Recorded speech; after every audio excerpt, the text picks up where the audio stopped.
ہر قسم کی حمد و ثنا بزرگی کبریائی اللہ کا الحاکمین کے لیے ہیں۔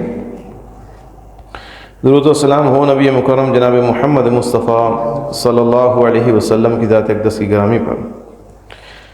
واجب الاحترام بھائیوں، سابقہ جمعہ میں یہود کی ہم نے تفصیل سے تاریخ بیان کی تھی کہ اللہ تعالیٰ نے ان پر ذلت اور مسکنت کس طرح طاری کی اور اس کے کیا اسباب تھے۔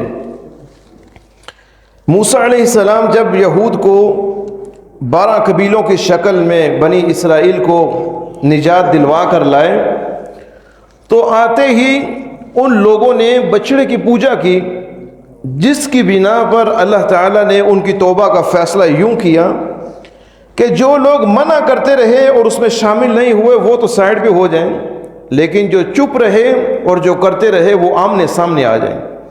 یہ ایک دوسرے کو قتل کریں گے، ان کا ایک دوسرے کو یوں قتل کرنا ہی ان کی توبہ ہے۔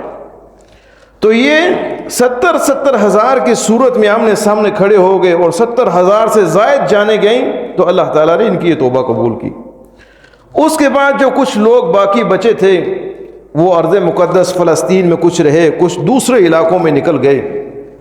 بہرحال جو بڑے قبیلے تھے وہ وہیں آباد رہے، داؤد علیہ السلام، سلیمان علیہ السلام وہیں رہے، وہیں مبعوث ہوئے، ہیکل سلیمانی تعمیر ہوا اور بڑی حشاش بشاش زندگی بسر کرنے لگے۔ لیکن اپنے مزاج اور طبیعت کے موافق انہوں نے عیسیٰ علیہ السلام کے آنے سے 600 سال قبل پھر ایک مرتبہ ظلم و ستم شروع کیا، تو اللہ تعالیٰ نے ان کے اوپر اپنے بندوں کو مسلط کیا جو کہ سخت جنگجو تھے، فجاسو خلال الدیار، جنہوں نے گھروں میں گھس گھس کر ان کو مارا۔ پھر ان کو اللہ تعالیٰ نے ارض مقدس واپس دی۔ پھر انہوں نے ایک مرتبہ عیسیٰ علیہ السلام کے آنے سے 165 سال قبل بغاوت کی، ارض مقدس پر اپنی حکومت کا اعلان کیا۔ 100 سال بعد روم نے واپس لے کر ان سے قبضہ واپس لے لیا اور اسی دوران عیسیٰ علیہ السلام آ گئے۔ 70 عیسوی میں انہوں نے پھر ایک مرتبہ بغاوت کی۔ یہ دوسرا وہ موقع تھا کہ جس کے بارے میں اللہ نے سورہ بنی اسرائیل میں کہا فَإِذَا جَاءَ وَعْدُ الْآخِرَةِ، تو دوسری مرتبہ جو ان کی پٹائی جس طریقے سے اللہ نے کروائی ہے، اس پٹائی کا اثر 1800 سال رہا ہے۔ 1800 سال انہوں نے اس کا نتیجہ بھگتا ہے۔ 70 عیسوی میں روم کے بادشاہ تیوتس، جن کو ٹائٹس کہا جاتا تھا، اس نے ان کی بڑی زبردست پٹائی کی، ان کا یروشلم کے اندر قتل و عام کیا، یروشلم کو تباہ و برباد کر دیا، ہیکل سلیمانی کو پھر تباہ برباد کر دیا، جو باقی کچھ بچے ہاتھ میں پکڑے ان کو غلام بنا کر فروخت کر دیا، اور یہ آرڈیننس جاری کر دیے عالمی حکومت، عالمی اقوام عالم میں سب سے منظور شدہ، کہ آج کے بعد یہود اس زمین پر واپس نہیں آ سکتے۔ یہ سن 70 عیسوی میں فیصلہ ہوا تھا کہ اب کے بعد فلسطین کی زمین یہودیوں پر وہ ممنوع ہے، حرام ہے۔ آج کے بعد کوئی یہودی یہاں نہ زمین خرید سکتا ہے نہ یہاں رہ سکتا ہے۔ تو اس وقت ان کو وہاں سے نکال دیا گیا۔ کچھ لوگ ویسٹرن ایریاز میں چلے گئے، اور اکثریت یہودیوں کی جو پڑھے لکھے تھے، جن کو سمجھ بوجھ تھی، وہ یہاں سے تتر بتر ہو کر خیبر میں، مدینہ میں چلے گئے۔ ان کو علم تھا کہ یہاں پر نبی آخر الزمان آئیں گے، ہم ان کے ساتھ مل کر، ان کے ذہن میں یہ تھا کہ یہ نبی آخر الزمان وہ مسیحا ہے کہ جو ہم اپنے تخت پر بٹھائیں گے اور اس کے ساتھ مل کر ہم پوری دنیا پر حکومت کریں گے۔ تو اس بکھرنے کو 70 عیسوی میں جو یہودی بکھر گئے پوری دنیا میں، اس بکھرنے کو وہ اپنی زبان میں کہتے ہیں ڈائسپورا، یعنی وہ وقت انتشار کہ جب ہمیں اپنے وطن سے نکال کر پوری دنیا میں ہمیں پھیلا دیا گیا۔ اس کے بعد مرحلہ شروع ہوتا ہے کہ یہود کی مسلمانوں کے خلاف سازشیں اور مخالفتیں۔ آج کے خطبہ میں آپ سنیں گے کہ یہودیوں نے مسلمانوں کے ساتھ کس طرح سازشیں کی۔ 4 ادوار گزرے ہیں، 4 ادوار میں یہود نے مسلمانوں کے ساتھ کیا کیا کام کیا۔ سب سے پہلا دور آتا ہے نبی علیہ السلام کا۔ نبی علیہ السلام مکہ مکرمہ کے اندر جیسے ہی آپ نے نبوت کا اعلان کیا تو ان لوگوں کو علم ہو گیا، چونکہ ان کو یہ علم تھا کہ یہ وہ نبی ہوگا اس کے ساتھ جو صحبت میں رہنے والے صحابہ ہوں گے وہ اس پوری دنیا پر حکومت سلطنت کریں گے. قیادت، سیادت، حکومت، منقبت، فضل، شرف، رحمت یہ انہی کے لیے. اس لیے یہ لوگ وہاں سے بھاگ کر یہاں مدینہ آئے تھے کہ ہم اس نبی کے ساتھ مل کر دنیا کو پھر اپنی قیادت میں لے کر نکلیں. تو جب انہوں نے دیکھا کہ یہ تو بنو اسماعیل سے آ گئے ہیں اور ہم بنو اسحاق سے ہیں، نبوت کی تکمیل تو ہماری نسبت میں ہونی چاہیے تھی، لیکن وہ نہیں ہوئی، تو ان لوگوں نے اب نبی علیہ السلام کے خلاف سازشیں شروع کر دی. ام یحسدون الناس علی ما آتاہم اللہ من فضل، کہ اللہ نے اپنا فضل بنو اسماعیل کے قبیلے بنو ہاشم کے ایک فرد محمد بن عبداللہ کے ساتھ رکھا ہے. اب یہ محمد بن عبداللہ اور اس کے ساتھیوں سے حسد کرتے ہیں، اب ان کے خلاف سازشیں. اب دیکھیے نبی علیہ السلام مکہ مکرمہ میں موجود ہیں اور یہ لوگ مدینہ میں بیٹھ کر سازشیں کر رہے ہیں. وہاں کے مکہ کے لوگوں کو کہہ رہے ہیں کہ آپ ان سے یہ سوال پوچھیں، آپ ان سے یہ سوال پوچھیں، بھرے مجمع میں پوچھیں تاکہ یہ جواب نہ دے سکے، پتہ چلے آپ اس کو سرعام ذلیل کریں. لیکن جس کو اللہ رکھے اس کو کون چکھے. نبی علیہ السلام سے ان لوگوں نے سوال کیے اور ایسے سوال کیے جیسے پیپر میں سوالات آتے ہیں. آپ 15 سپارہ پورا 15 سپارہ بنی اسرائیل سورہ کہف پڑھیں، آپ کو پتہ چلے گا. کبھی وہ پوچھ رہے ہیں کہ بتائیے کہ آپ ہماری آنکھوں کے سامنے پلے بڑے ہیں، نہ آپ کا کوئی استاد ہے، نہ آپ کا کوئی ٹیچر ہے، نہ آپ پڑھے لکھے ہیں، اگر آپ نبوت کا دعویٰ کرتے ہیں تو بتائیں اصحاب کہف کون تھے، کتنا عرصہ زندہ رہے، کتنا عرصہ غار میں رہے، بتائیں، ہمیں اس کا جواب دیں. آپ وَيَسْأَلُونَكَ عَنِ ذِي الْقَرْنَيْنِ، ذوالقرنین کون تھا، اس کا کیا کردار تھا، وہ دنیا کے اندر کس جگہ پر آیا، کہاں حکومت کی، یہ سارا بتائیں، کہاں سے کہاں تک اس نے سفر کیا. آپ اگر نبی ہیں تو بتائیں. وَيَسْأَلُونَكَ عَنِ الرُّوحِ، روح کے متعلق بتائیں، انسانی جسم میں جو روح ہے اس کے بارے میں آپ کے کیا نظریات ہیں، کیا خیالات ہیں، بتائیں ہمیں. اللہ تعالیٰ نے ان کے جوابات ایسے مکمل کتاب کی صورت میں دیے. جو جوابات اللہ تعالیٰ نے دیے نا اس پر لوگوں نے مکمل کتابیں لکھی، اتنے تفصیلی جوابات اللہ نے دیے. تو یہ وہاں مدینہ میں بیٹھ کر نبی علیہ السلام کے خلاف سازشیں کرتے اور وہ مشرکین مکہ کو کہتے کہ کسی طریقے سے ان کا یہاں خاتمہ کرو، کیونکہ ان کو پتا تھا کہ اس کے بعد یہ مدینہ آئیں گے اور مدینہ سے جب مسلمانوں کا سیل رواں شروع ہوگا تو یہ نہیں تھم پائے گا. جب یہاں سے یہ نبی اور اس کے اصحاب چلیں گے تو پھر یہ دنیا کے کناروں تک جائیں گے، پھر ہمارا بھی نام و نشان مٹ جائے گا. نبی علیہ السلام مدینہ طیبہ جیسے ہی تشریف لائے، آپ نے آتے ہی ایک معاہدہ کیا ان لوگوں سے، جس کو ہماری زبان میں ماسٹر اسٹروک بھی کہہ سکتے ہیں یا جوائنٹ ڈیفنس پیکٹ آف مدینہ بھی کہہ سکتے ہیں، جس کو میثاق مدینہ کہتے ہیں، کہ اگر مکہ کے مشرکین ہم پر حملہ کریں گے تو ہم بحیثیت قوم اس کا دفاع کریں گے. اب بظاہر معاہدہ انہوں نے کر لیا تھا، لیکن اندر سے بار بار ان کو پیغامات بھیجتے کہ تم آؤ اس کو ختم کرنے کے لیے، آؤ اس کے ساتھ لڑنے کے لیے، جنگ کی آگ بھڑکاتے، بار بار ان کو پیغام دیتے. لیکن اللہ تعالیٰ فرماتے ہیں کہ یہ لوگ ان کو بلاتے تو ہیں. نبی علیہ السلام کو اللہ تعالیٰ نے پہلے بتا دیا وَلَا تَزَالُ تَطَّلِعُ عَلَىٰ خَائِنَةٍ مِّنْهُمْ، اے نبی آپ ہمیشہ دیکھیں گے یہ لوگ آپ کے ساتھ وعدہ کر کے وعدے کی خلاف ورزی کریں گے، یہ خیانت کریں گے، بدعہدی کریں گے آپ سے. اور نبی علیہ السلام نے ایسا ہی پایا. اب یہ مشرکین کو انہوں نے دعوت تو دی لیکن جنگ کے میدان میں یہ خود نہ آئے، ان کو بلا لیتے یہ خود دبک جاتے ہیں. تو اللہ تعالیٰ نے یہاں پر 2 چیزیں بیان کی کہ اے نبی آپ پریشان مت ہو، یہ سازشیں کرتے ہیں، جنگ کی آگ بھڑکاتے ہیں. کلما اوقدوا نارا للحرب، اللہ فرماتے ہیں جب بھی ان لوگوں نے سازش کر کے جنگ کی آگ کو بھڑکایا ہے اطفأها اللہ نے اس کو بجھا دیا. اللہ تعالیٰ نے ان کے حوصلے پست کر دیے، یہ میدان میں آ ہی نہیں سکے. اور دوسرے نمبر پر اللہ تعالیٰ نے فرمایا کہ یہ میدانی پتر ہے ہی نہیں، یہ میدان کے بیٹے ہیں ہی نہیں ہیں، میدان میں آ کر لڑ ہی نہیں سکتے. اللہ تعالیٰ فرماتے ہیں لا یقاتلونکم جمیعا، اے نبی آپ کو علم ہونا چاہیے، یہودی لابی ہو، یورپی یونین ہو، کوئی بھی ہو، وہ اکٹھے ہو کر آپ سے لڑنے، اسٹیٹ آپ سے وار کرنے کے لیے آ جائیں، یہ کبھی نہیں ہو سکتا. ہمیشہ یہ وار کریں گے الا فی قرى محصنہ، بند قلعوں کے اندر سے وار کریں گے، اندر سے پھینکیں گے، پتھر پھینکیں گے، اندر سے تیر برسائیں گے. بختر بند گاڑیوں میں بیٹھ کر یہ آپ سے لڑیں گے، یہ ہوائی جہازوں میں بیٹھ کر لڑیں گے، یہ اسٹیٹ سامنے آ کر آپ سے نہیں لڑ سکتے. الا فی قرى محصنۃ او من وراء جدر. اللہ نے ایک اور مثال دی کہ یہ لڑنے میں ایسے ہیں جیسے خواتین دیوار کے پیچھے لڑتی ہیں، یہ ویسے لڑنے کے ماہر ہیں. یہ کبھی آپ کے سامنے آ کر نہیں لڑ، یہ میدان کے بیٹے نہیں ہیں، یہ بڑے کمزور ہیں. اور ان کی کمزوری کی وجہ یہ ہے وقلوبہم شتیٰ، ان کے اندر سے دل مختلف ہیں، ان کا دل متحد نہیں ہے. یہ ایک پلیٹ فارم پر متحد ہو کر کبھی لڑ نہیں سکتے. اس لیے آپ کے حوصلے پست نہیں ہونے چاہیے، اس لیے آپ نے کبھی کمزوری نہیں دکھانی. یہ خود بڑے کمزور ہیں. چنانچہ انہوں نے جو جنگیں، جو سازشیں کی، اس میں جنگیں ہوئیں، لیکن ان جنگوں کا فائدہ ہوا ہے. ان جنگوں میں مسلمانوں کو غلبہ ہوا. جنگ بدر انہی کی سازش تھی، لیکن جنگ بدر کے بعد نبی علیہ السلام نے بنو قینقاع کو جلا وطن کر دیا، یہودیوں کو. جنگ احد ان کی سازش تھی اس میں، لیکن جنگ احد کے بعد نبی علیہ السلام نے بنو نذیر کو جلا وطن کر دیا.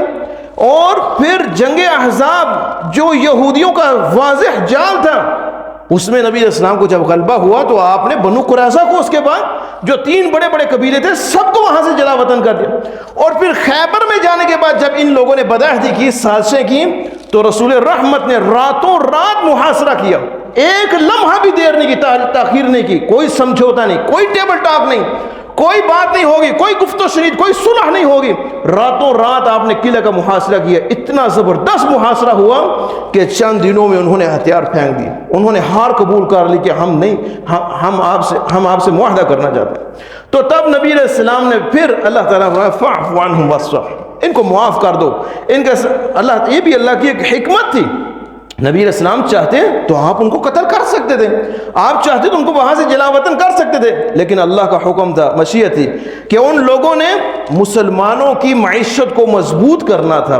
تو صلح اس بات پر ہوئی کہ خیبر کا جو سالانہ اخراج ہوگا، اناج ہوگا، اس کا آدھا حصہ مسلمانوں کا ہوگا اور آدھا یہود کا ہوگا، جبکہ ساری محنت، کاشتکاری، سب زراعت وہ یہودی ہی کریں گے. اب یہ پہلا موقع تھا دنیا میں کہ جب ایک ایسی سٹیٹ قائم ہو گئی تھی دنیا میں کہ جس کے ماتحت یہودی ورکر بن کر کام کر رہے تھے، مزدور بن کر کام کر رہے تھے. اور یہ نبی علیہ السلام کے فوراً جو آپ نے اٹیک کیا، فوراً جو ان کا محاصرہ کیا، یہ اسی کی بدولت تھا. تو یہ نبی علیہ السلام کے ساتھ اللہ تعالیٰ نے فرمایا لَتَجِدَنَّ أَشَدَّ النَّاسِ عَدَاوَةً لِلَّذِينَ آمَنُوا الْيَهُودَ وَالَّذِينَ أَشْرَكُوا. اے نبی، لوگوں میں سے آپ سب سے زیادہ مخالفین، مسلمانوں کے خلاف مخالف لوگوں کو یا تو یہودیوں کو پائیں گے یا مشرکین کو پائیں گے. یہ یہود کا پہلا دور تھا جس میں یہود غلامی پر آ گئے. اب دوسرا دور شروع ہوتا ہے حضرت عمر رضی اللہ عنہ کا. حضرت ابوبکر صدیق رضی اللہ عنہ کے دور میں بھی وہ ایسے رہے. حضرت عمر رضی اللہ عنہ کا دور شروع ہوا تو حضرت عمر رضی اللہ عنہ کے بیٹے عبداللہ بن عمر، صحیح بخاری مسلم میں آتا ہے کہ وہ ایک مرتبہ اپنے زمینوں کی طرف گئے. تو جب رات کا وقت ہوا، وہ کسی جگہ ٹھہرے تو ان کے دونوں ہاتھوں پر اور دونوں ٹانگوں پر وار ہوا. اب جب وار ہوا تو عبداللہ بن عمر جب واپس آئے تو حضرت عمر نے یہی فیصلہ کیا کہ یہاں پر صرف اور صرف ہمارے دشمن یہود ہیں، ان کے علاوہ کوئی کر ہی نہیں سکتا. اب حضرت عمر رضی اللہ نے فیصلہ کیا کہ یہودیوں کو یہاں سے جلا وطن خیبر سے بھی نکالا جائے گا، ان کو تیمہ اور ریحا کی طرف دفع کر دیا جائے. اب بنو الحقیق کا جو سربراہ تھا، اس کا بیٹا تھا، وہ حضرت عمر کے پاس آیا، کہنے لگا کہ آپ کو پتہ نہیں ہے کہ آپ کے رسول نے ہمیں یہ جگہ دی ہے، انہوں نے ہم سے صلح کی ہے، ہم آپ کو جزیہ دیتے ہیں، ہم آپ کو تاوان دیتے ہیں. حضرت عمر نے کہا کہ مجھے سب کچھ پتہ ہے اور مجھے رسول رحمت کی یہ بات بھی یاد ہے جب انہوں نے یہ فیصلہ کیا تھا صلح کا، ساتھ یہ بھی کہا تھا کیف بک اذا اخرجتم من خیبر، اس وقت تمہاری کیا حالت ہوگی جب تم خیبر سے نکالے جاؤ گے. مجھے رسول رحمت کا یہ بھی فرمان یاد ہے اور آج میرے ہاتھوں میں تم اس ذلت کا شکار ہوگے. تو حضرت عمر رضی اللہ عنہ نے ان یہودیوں کو وہاں خیبر سے بھی نکال دیا. اور دوسرا مرحلہ، حضرت عمر رضی اللہ عنہ نے ایک کمانڈ کے اندر فلسطین کو، بیت المقدس کو فتح کرنے کے لیے لشکر بھیجا. لشکر کافی دن بیٹھا رہا، محاصرہ طویل ہو گیا، اس لیے کہ بیت المقدس کی جو فصیلیں تھیں بہت لمبی تھی، بڑی تھیں، اور اس کے اندر ایک شہر آباد تھا، اور وہاں پر کوئی صورتحال ایسی نہیں تھی کہ کسی فصیل سے چڑھ کر جایا جائے اور حملہ کیا جائے. اب ایک مرتبہ کافی دنوں بعد ان فصیلوں پر عیسائیوں کے بڑے بڑے پوپ بزرگ آئے. انہوں نے کہا کہ مسلمانوں یاد رکھو، تم ساری زندگی یہاں بیٹھے رہو یہاں پر تمہارا کھانا، تمہارا رسد ختم ہو سکتا ہے لیکن ہمارا نہیں ختم ہو سکتا. تم اس قلعے کو، اس بیت المقدس کو فتح نہیں کر سکتے، یہ بات یاد رکھو. ہاں ایک صورت ہے، اس بیت المقدس کو فتح کرنے کے لیے ہماری کتابوں میں لکھا ہوا ہے کہ ایک بزرگ درویش بادشاہ ہوگا جو ہم کافی دنوں سے دیکھ رہے ہیں کہ وہ تمہارے اندر دکھائی نہیں دے رہا. ابو عبیدہ بن جراح امین هذه الامہ، ابو عبیدہ جو کمانڈر تھے، ان کو فوراً خیال گیا کہ بزرگ جو بادشاہ ہے، وہ درویش بادشاہ، وہ تو مدینہ میں بیٹھا ہوا ہے. تو آپ نے فوراً خط لکھا امیر المومنین کو کہ امیر المومنین آپ آئیں گے تو یہ فتح ہو جائے گا، آپ نہیں آئیں گے تو یہ فتح نہیں ہوگا. یہ تاریخ اسلام کا عظیم الشان سفر تھا کہ جس میں ایک سواری تھی اور ایک ادنا غلام تھا اور ایک امیر المومنین تھا. ایک سلطنت کا سربراہ ہے اور ایک ادنا سا خادم ہے اور ایک سواری ہے. حضرت عمر رضی اللہ عنہ نے کہا کہ ہم سفر یوں کریں گے کہ ایک منزل تم سواری کرو گے، ایک منزل میں سواری کروں گا. ویسے ہی سفر ہوتا رہا. جیسے ہی فلسطین کی سرزمین کے پاس پہنچے، حضرت عمر اتر گئے کہ ان کی منزل ختم ہو گئی. اب خادم سے کہا کہ تم بیٹھو گے اور ہم فلسطین داخل ہیں. اس نے کہا کہ حضور معاف کیجئے، میں نہیں بیٹھ سکتا، لوگ مجھے دیکھ کر مجھے ماریں گے کہ امیر المومنین نکیل پکڑ کے فلسطین میں شہر میں داخل ہو رہا، تم اوپر بیٹھے ہو. آپ نے فرمایا الدور دورک، میرا فیصلہ ہے، باری تمہاری بیٹھنے کی تو تم ہی بیٹھو گے. حضرت عمر نے اس کو بٹھایا اور شہر میں جیسے ہی داخل ہوئے، ابو عبیدہ بن جراح رضی اللہ عنہ نے استقبال کیا. دیکھا امیر المومنین گارے کی وجہ سے جوتیاں پھٹ گئی ہیں، خراب ہو گئی ہیں، ہاتھ میں ایک میں اٹھائی ہوئی ہیں اور دوسرے ہاتھ سے نکیل اٹھائی ہے اور خادم امیر وہ سواری پر بیٹھا ہوا ہے. تو ابو عبیدہ بن جراح نے کہا کہ امیر المومنین یہ علاقہ بڑا متمدن ہے، بڑا فیسٹیول ہے، یہاں کے لوگ بڑی شاہانہ زندگی گزارتے ہیں، آپ اپنی سواری چینج کریں، اپنا لباس چینج کریں، ہم تب آپ کو پیش کریں گے. حضرت عمر نے تاریخی جملہ کہا تھا نحن قوم اعزنا اللہ بالاسلام. اور عبیدہ سنو، ہم وہ قوم ہیں کہ جس کو اللہ نے عزت دی ہے اسلام کے ذریعے. یہ کپڑے معنی نہیں رکھتے، یہ ٹھاٹ باٹ معنی نہیں رکھتی، یہ جوتے اچھی سواری معنی نہیں رکھتی، ہمیں اللہ نے عزت دی اسلام کے ساتھ. اسی حالت میں امیر المومنین قلعہ کی فصیلوں کے سامنے گئے اور ان کو بتایا گیا کہ بزرگ درویش مدینہ طیبہ سے چل کر فلسطین میں آ چکا ہے. وہ لوگ اپنی بڑی بڑی کتابیں اٹھا کر فصیلوں پر کھڑے ہو گئے.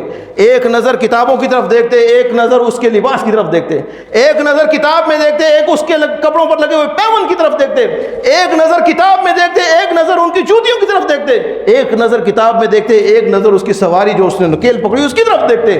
اور ایک قطرہ خون کا بہائے بغیر سارے کے سارے پوپ، سارے کے سارے بزرگ، سارے کے سارے پیر وہ سارے فصیلوں سے باہر نکل آئے، قدموں میں چابیاں رکھ دیں کہ حضور یہ آپ کی امانت ہے اور یہ آپ کا بیت المقدس ہے، یہ آپ کے حوالے ہے. یوں امیر المومنین حضرت عمر رضی اللہ عنہ وہاں گئے اور فلسطین بیت المقدس کو فتح کیا. اس میں جو میں نکتے کی بات بتانے لگا ہوں وہ یہ ہے کہ امیر المومنین نے حضرت عمر رضی اللہ عنہ نے اس ظاہری بات ہے بیت المقدس فتح ہوا ہے، اب ایک سٹیٹ کے ساتھ معاہدہ ہوگا. حضرت عمر رضی اللہ عنہ سے معاہدہ کیا، میں لے رہا ہوں، آج کے بعد یہ مسلمانوں کی ذمہ داری ہے، ہماری سرپرستی، ہم اس کی دیکھ بھال کریں گے. لیکن حضرت عمر نے ایک شک کا اضافہ کر دیا. وہ شک یہ تھی کہ سن 70 عیسوی میں جو یہودیوں پر پابندی لگائی گئی تھی میں اس کو ختم کروں گا، اس لیے کہ یہاں پر یہودیوں کی ارض مقدس ہے، یہاں ان کی ویلنگ وال ہے، یہاں ان کا ہیکل سلیمانی تھا، وہ آئیں یہاں رہیں عبادت کریں. اس پر عیسائی لوگوں نے کہا کہ نہیں، ہم آپ کی یہ بات نہیں مان سکتے، ہاں اتنا ضرور ہم کہیں گے آپ اس کو اوپن سٹی کر دیں، وہ یہاں بطور وزٹر آئیں، وزٹ کریں، عبادت کریں، دفع ہو جائیں. ان کو یہاں رہنے کی، یہاں زمین خریدنے کی، یہاں شہر بسانے کی کوئی اجازت نہیں ہے. حضرت عمر رضی اللہ عنہ ان کی بات سمجھ گئے اور وہ خطرہ بھانپ گئے اور آپ نے صرف اور صرف اتنی بات کی اجازت دی کہ یہاں یہودی آئیں گے، عبادت کریں گے، واپس چلے جائیں گے زمین خریدنے.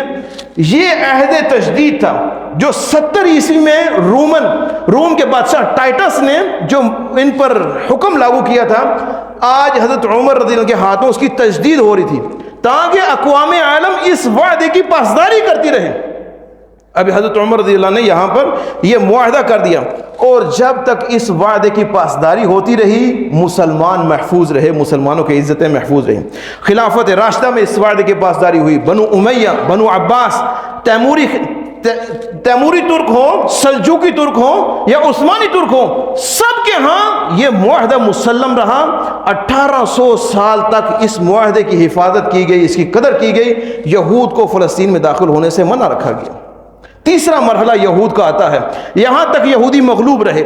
تیسرے مرحلے میں جو خلافت عثمانیہ کا دور تھا، حضرت عثمان رضی اللہ عنہ کا دور، یہ علاقہ بڑا متمدن ہے، بڑا فیسٹیول ہے، یہاں کے لوگ بڑی شاہانہ زندگی گزارتے ہیں۔ آپ اپنی سواری چینج کریں، اپنا لباس چینج کریں، ہم تب آپ کو پیش کریں گے۔ حضرت عمر نے تاریخی جملہ کہا تھا، نحن قوم اعزنا اللہ بالاسلام، اور عبیدہ سنو، ہم وہ قوم ہیں کہ جس کو اللہ نے عزت دی ہے اسلام کے ذریعے۔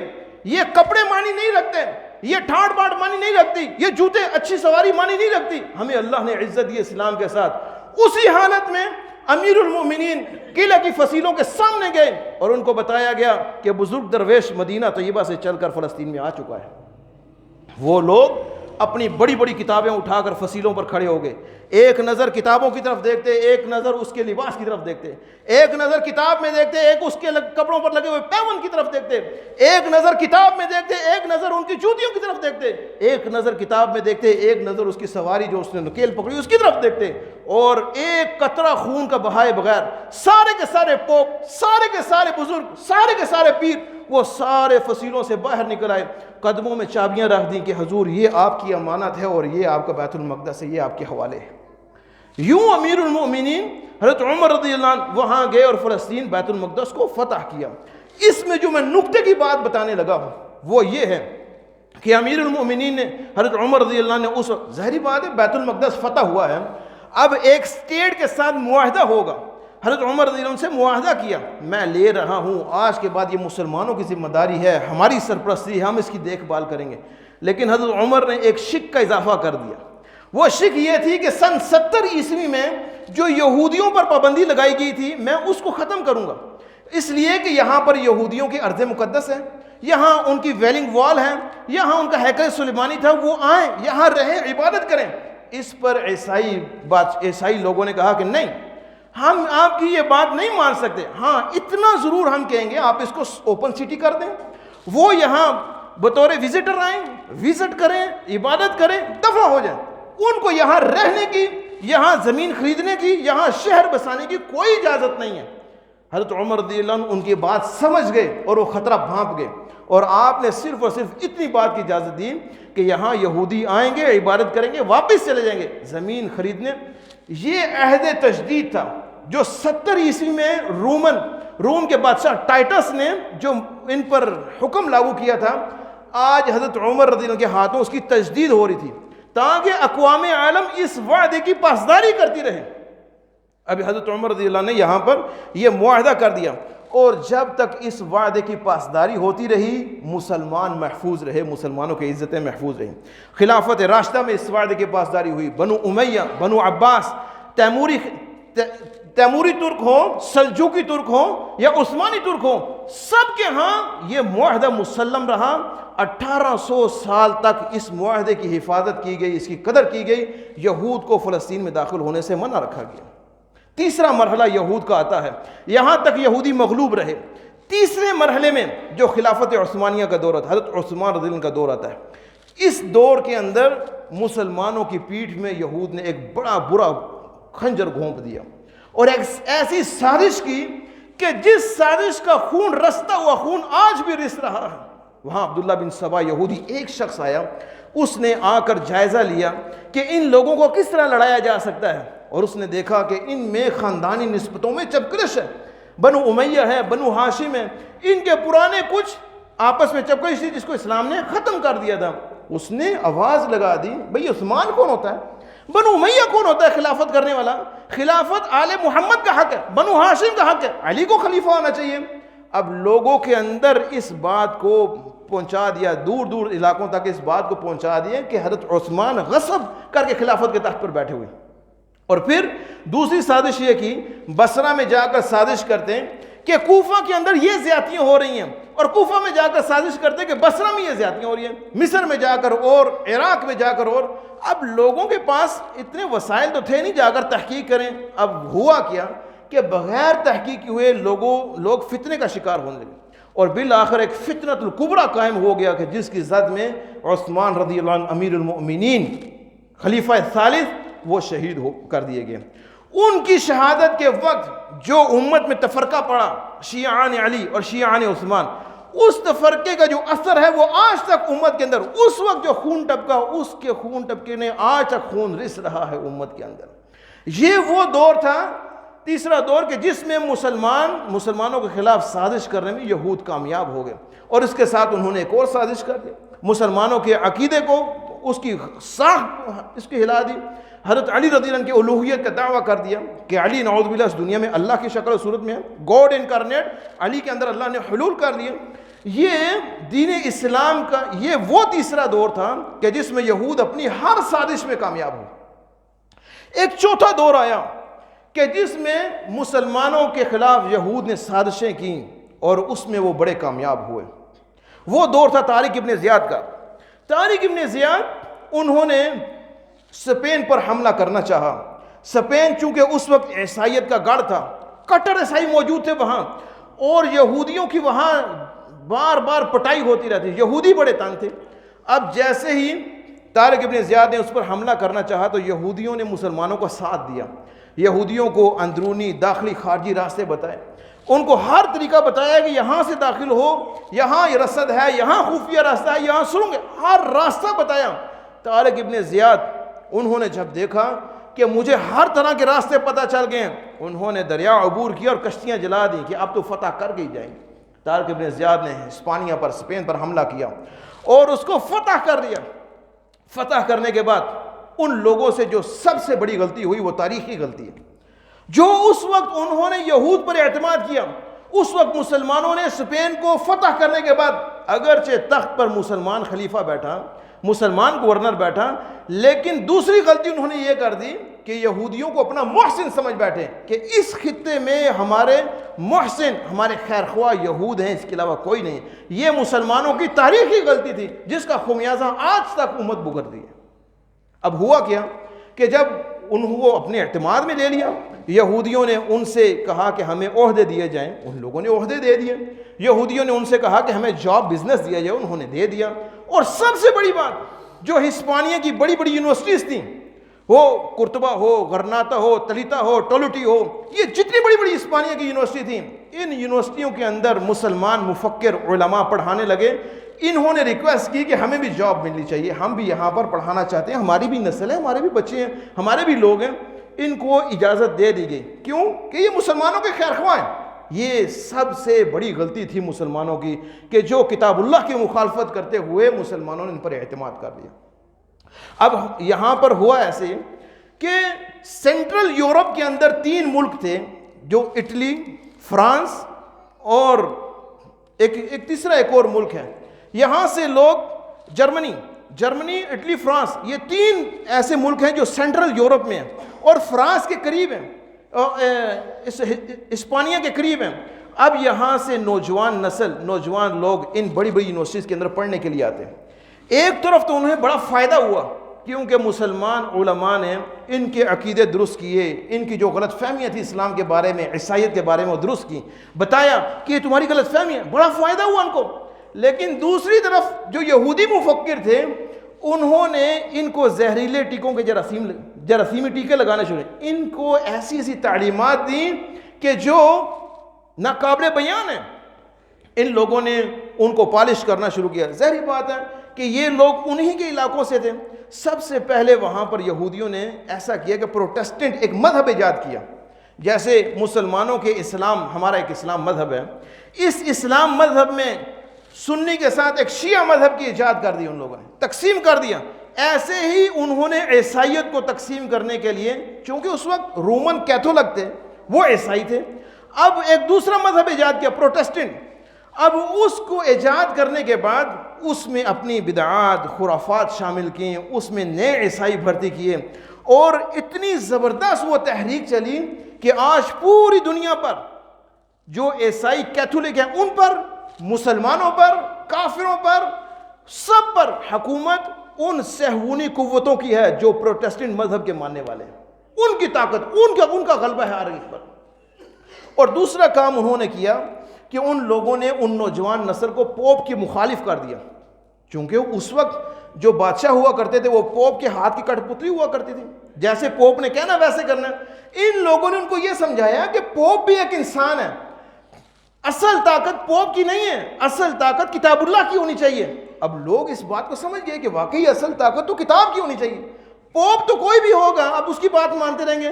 اور دوسری بات انہوں نے یہ کہی کہ پوپ تمہیں اپنی کتاب نہیں پڑھنے دیتے، کتاب پڑھنے کا ہر ایک کو حق ہے، اس لیے اصل طاقت اللہ کی کتاب کی ہے، پوپ کی نہیں ہے۔ لہٰذا لوگ جو ہیں وہ پوپ کی مخالفت میں آ گئے۔